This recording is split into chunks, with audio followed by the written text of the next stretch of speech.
Indonesia, darurat kejahatan seksual anak. Pernyataan tersebut seperti tidak berlebihan jika kita melihat berbagai kejahatan seksual yang mengancam para penerus bangsa ini. Berawal dari pengungkapan kasus kejahatan seksual yang menimpa siswa TK di Jakarta International School April silam. Kasus ini menjadi pintu masuk dan membukakan berbagai kasus kejahatan seksual anak di sejumlah daerah.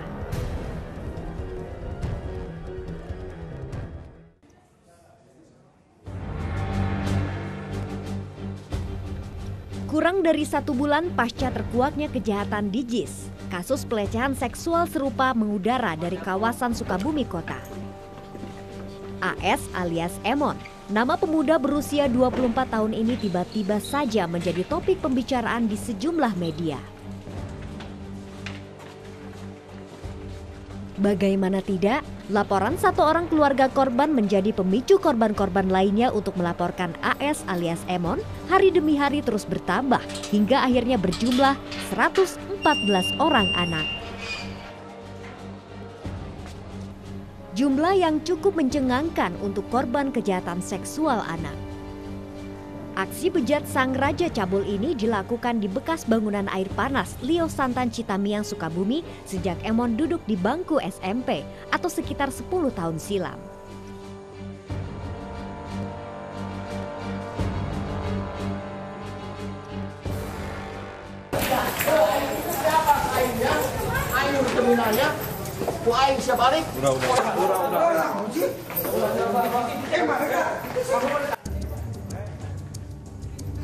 Perilaku menyimpang AS alias Emon sempat memancing amarah keluarga korban yang berusaha menyerang tersangka saat menjalani pemeriksaan. Dalam pemeriksaan terungkap jika Emon juga merupakan korban kejahatan seksual oleh temannya sendiri saat duduk di bangku SMP. Komisi Perlindungan Anak Indonesia yang sempat mendatangi keluarga korban dan pelaku mengatakan jika gejala tersangka AS alias Emon bukanlah gejala pedofilia.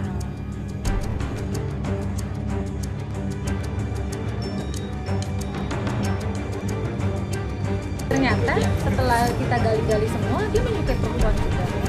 Dan dia punya pacar dari awal Januari itu ada pacarnya, usianya pun juga sama, ya pelaku ini ya, usianya 24 tahun si pacarnya ini, dan dia juga ada hasrat untuk menikah.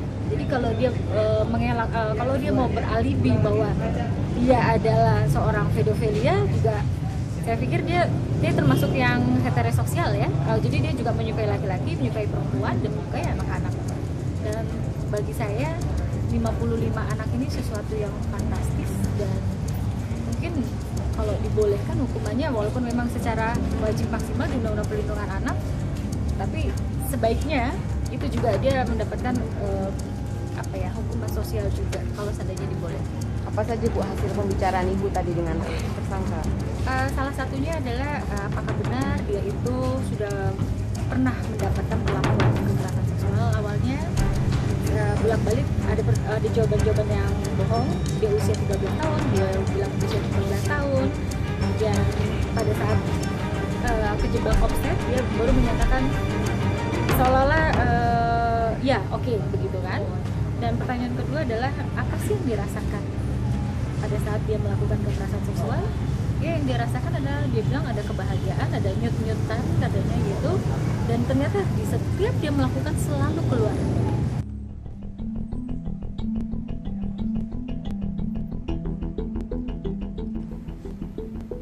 Belum reda 2 kasus kejahatan seksual, sejumlah daerah lainnya turut menyumbang pengungkapan kasus kejahatan seksual serupa.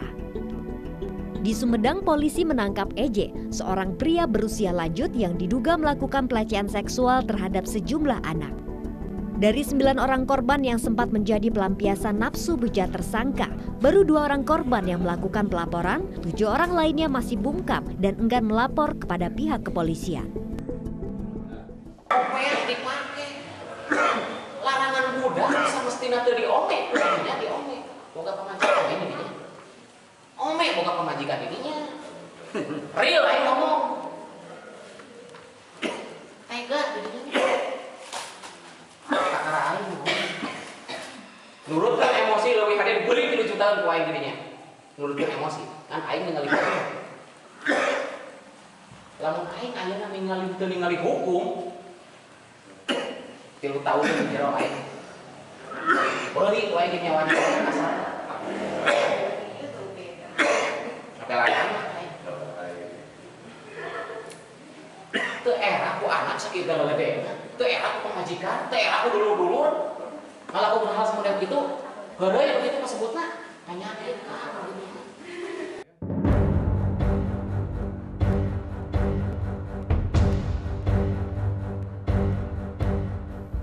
Aksi tersangka bukanlah kali pertama terjadi. Sebelumnya EJ sempat disidang para keluarga korban yang kesal dengan aksi tersangka. Kemarahan warga semakin menjadi saat mengetahui EJ tidak jerak namun justru mengulangi perbuatannya. EJ pun akhirnya dilaporkan ke polisi. Kasusnya pun masih bergulir untuk proses hukum selanjutnya.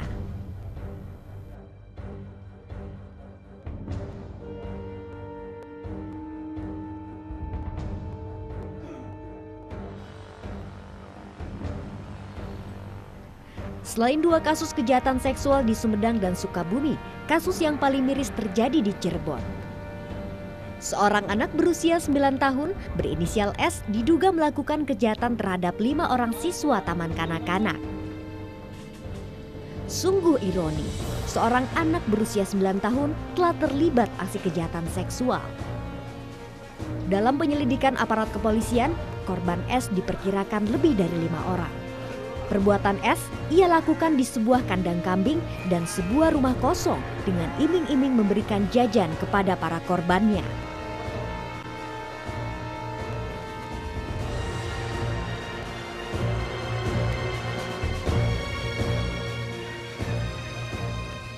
Selain di Sukabumi, Cirebon, dan Sumedang, kasus kejahatan seksual juga terjadi di sejumlah wilayah lainnya di Jawa Barat. Di Bogor, Tasikmalaya, dan sejumlah wilayah lainnya juga mengungkap kasus kejahatan serupa. Artinya, Jawa Barat saat ini tengah menghadapi krisis perilaku menyimpang seksual. Dampak buruk korban kejahatan seksual tidak hanya berdampak pada trauma, namun ancaman kesehatan dan psikologis anak di masa depan menjadi dampak yang paling besar. Lantas, bagaimana para orang tua membangun kembali kepercayaan para anaknya yang telah menjadi korban kejahatan seksual? Polisline segera kembali usai jeda berikut.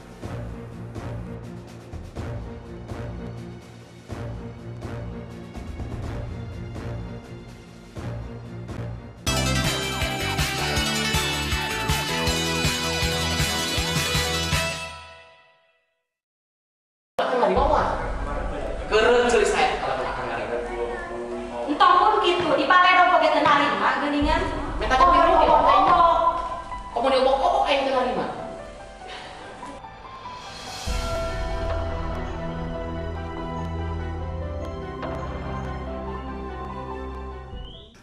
Mengeluh sakit dulu pernah sekali dia katanya nyari buang air kecil gitu sakit terus, tapi saya nggak berpikiran mungkin sakit beneran atau gimana ya, nggak punya pikiran jelek saya. Maka pernah bilang katanya sakit itunya kemaluannya sakit gitu, dan setelah itu ya biasa lagi. Aduh, waktunya 2 bulan ke belakang gitu ya, kalau nggak salah 2 bulan ke belakang. Bahkan pernah pulang nangis, itunya sakit. Dan kebetulan saya yang ininya ya kasihannya, anak saya itu punya hernia gitu ya, terus digitu-gitu sama pelaku. Aduh, sama sakit kan ya, karena kasihan sekali anak saya gitu. Saya nggak ini, makanya sekarang sama pihak korban yang lain berembuk terus mengajukan gitu, mungkin ya itulah satu tindakan kasih sayang orang tua sama anak, mungkinnya pembelaan gitu. Kasihan gitu anak-anak, jangan sampai ada anak-anak lain yang jadi korban gitu. Oh, yang melatari yang abah guyon itu ya sekedar humor, Neng. Humor, jadi sambil mulai aja. Udah kenal baik sama anaknya, enggak kurang enggak lebih. Cuma humor ya. Oh ya.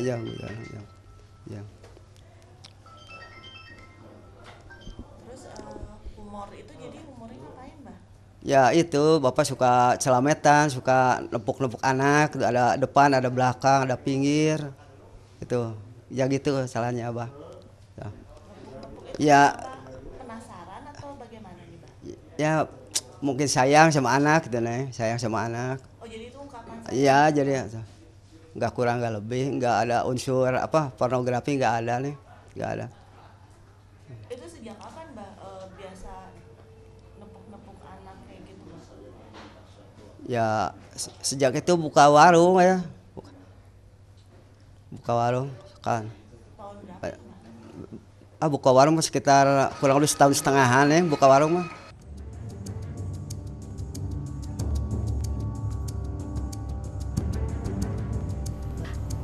Sayang anak dan bercanda, itu dua hal yang menjadi alasan tersangka EJ menodai 9 orang anak di sekitar tempat tinggalnya. Namun alasan tersebut atau atas dasar alasan apapun menjadikan anak sebagai objek pelampiasan hawa nafsu semata adalah sebuah tindak kejahatan. Dalam diri korban terutama anak-anak, perilaku bejat tersangka akan selalu teringat dan mempengaruhi perkembangannya di masa depan. Pihak kepolisian sendiri baru menerima 9 laporan pengaduan yang anaknya menjadi korban EJ. Padahal berdasarkan data pihak desa, jumlah korban kejahatan seksual EJ mencapai 11 orang. Namun karena sebagian besar korban enggan melapor, sehingga aparat kepolisian hanya menerima 1 laporan korban.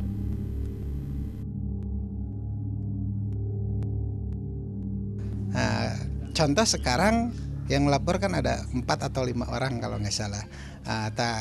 Korban yang lain tidak ada yang tidak berani untuk melapor ke kepolisian. Nah, makanya tapi kami secara institusi khususnya desa, kami melalui Kadar sudah punya data.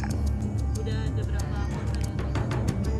Lebih dari 9. Lebih dari 9. Nah, kurang lebih 11 kalau laporan yang terakhir Kadar.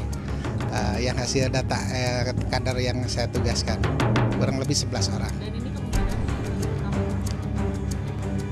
Nah, saya belum sampai sejauh itu. Minimal yang 11 itu kita pegang dulu, tapi masih kita telusuri. Barangkali masih ada korban-korban yang belum berani mengeluarkan masalahnya, gitu kan.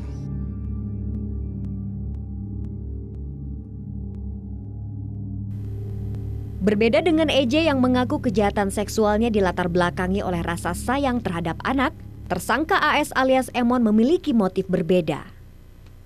Kejahatan seksual AS alias Emon seperti tidak hanya dilatar belakangi hasrat seksual ataupun dendam semata. Ada indikasi sifat inferior atas akumulasi perasaan saat ia menjadi objek kejahatan seksual. Indikasi tersebut diperkuat dengan ditemukannya sebuah buku yang memuat seluruh nama-nama korban kejahatan seksual Emon. Berdasarkan data dari buku tersebut, terdapat sekitar 120 orang anak yang menjadi korban. Selain daftar nama korban, dalam buku harian tersebut ia pun menuliskan curahan hatinya selama ini.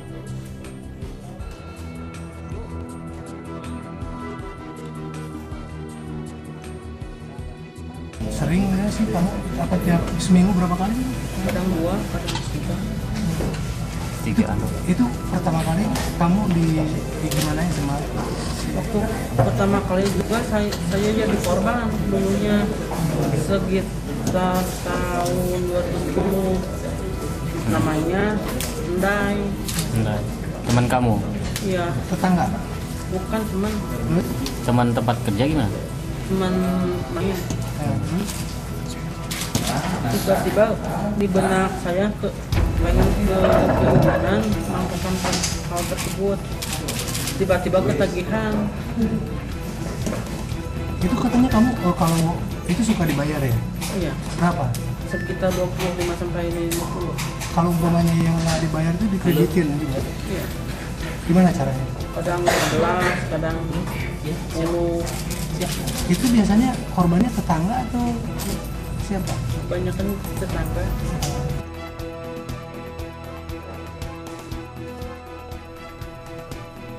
Petualangan seksual menyimpang AS alias Emon kini telah berakhir di balik jeruji. Tersangka kini harus menempuh proses hukum atas tindak kejahatan yang dilakukan. Hukuman tidak hanya akan dihadapi tersangka AS alias Emon, namun pihak keluarga pun harus menanggung hukuman sosial atas apa yang telah dilakukan Emon.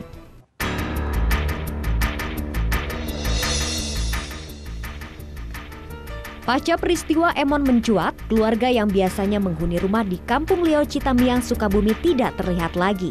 Tidak ada warga yang mengetahui kemana anggota keluarga Emon pergi.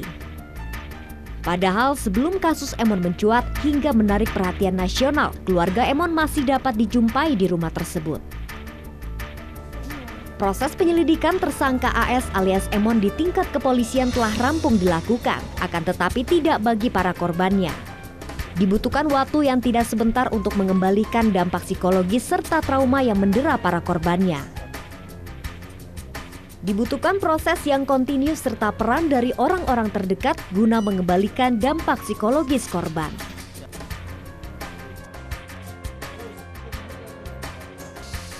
Berbagai alasan melatar belakangi para pelaku kejahatan seksual terhadap anak. Dari yang berdalih sayang terhadap anak, bercanda, hingga dendam karena sempat menjadi objek dari kejahatan seksual menjadi motif para pelaku. Proses hukum terhadap para tersangka terus berjalan, namun bagaimanakah proses pemulihan terhadap para korbannya?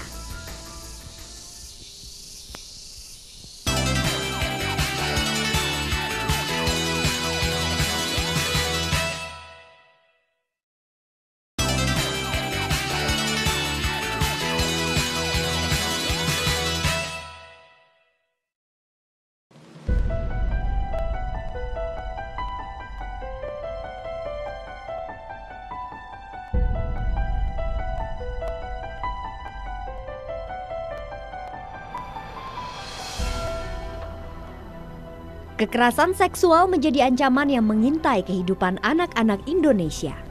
Peristiwa kejahatan seksual di Sukabumi, Sumedang, Cirebon, serta sejumlah daerah lainnya menjadi contoh bagaimana penerus bangsa ini menjadi sasaran dan objek seksual para pelaku. Bicara tentang kejahatan seksual terhadap anak bukanlah tindak kejahatan baru di Indonesia. Kejahatan ini telah berulang kali terjadi dan kini seakan tidak terhenti dan terulang lagi. Transisi korban menjadi pelaku disinyalir menjadi cikal bakal kasus kejahatan seksual anak terus berulang. Faktor ini pula yang menjadi dasar tersangka AS alias Emon menodai 114 anak-anak. Psikolog Rumah Sakit Hasan Sadikin Bandung Teddy Hidayat mengatakan pengalaman seksual seseorang menjadi korban menjadi salah satu faktor mengapa pelaku kejahatan seksual masih mengintai anak-anak. Selain faktor pengalaman seksual, terdapat dua faktor lainnya, yakni faktor biologis serta pola asuh masa kecil. Teddy Hidayat pun menjelaskan pedofil tidak dapat disembuhkan mesti pelaku mendapat terapi suntik hormon. Dari pedofil itu sendiri sampai hari ini kita nggak tahu penyebab pasti. Tapi paling tidak ada beberapa teori yang mengatakan mungkin karena faktor organobiologis, pola asuh masa kecil, dan pengalaman seksual masa lalu.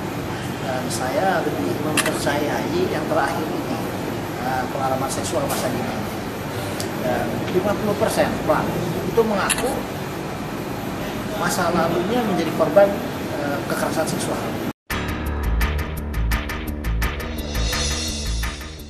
Meski tidak mudah mengetahui gejala seorang anak menjadi korban kejahatan seksual, namun ada beberapa gejala yang dapat dilihat baik secara psikis maupun fisik. Secara psikis, anak korban kejahatan seksual memiliki gejala seperti takut berada di dekat orang tertentu, sensitif dan mudah marah, serta menunjukkan gejala kekanak-kanakan. Pengetahuan seksual lebih dibandingkan anak seumurnya dan kerap mengalami gangguan tidur.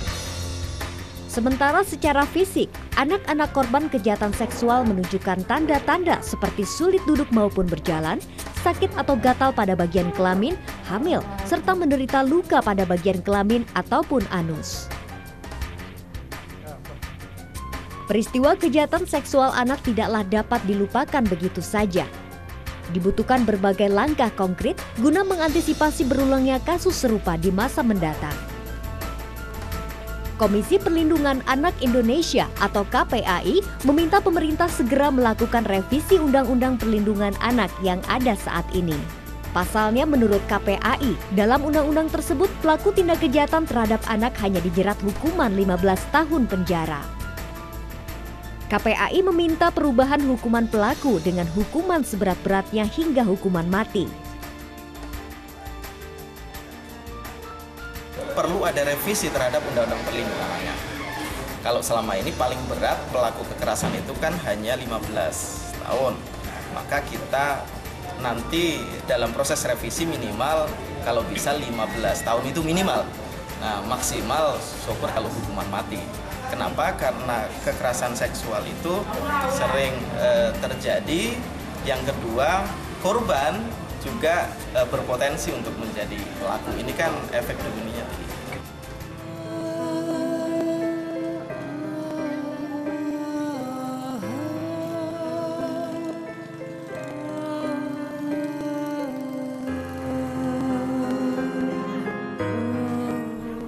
Berbagai kasus kejahatan seksual terhadap anak seharusnya menjadi pembelajaran bagi semua pihak agar kejahatan ini tidak berulang dan berulang kembali. Peran orang tua, keluarga, serta lingkungan dekat menjadi faktor penentu kejahatan seksual anak dihentikan.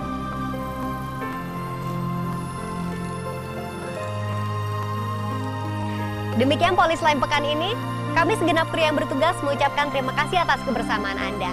Sampai jumpa pada episode selanjutnya.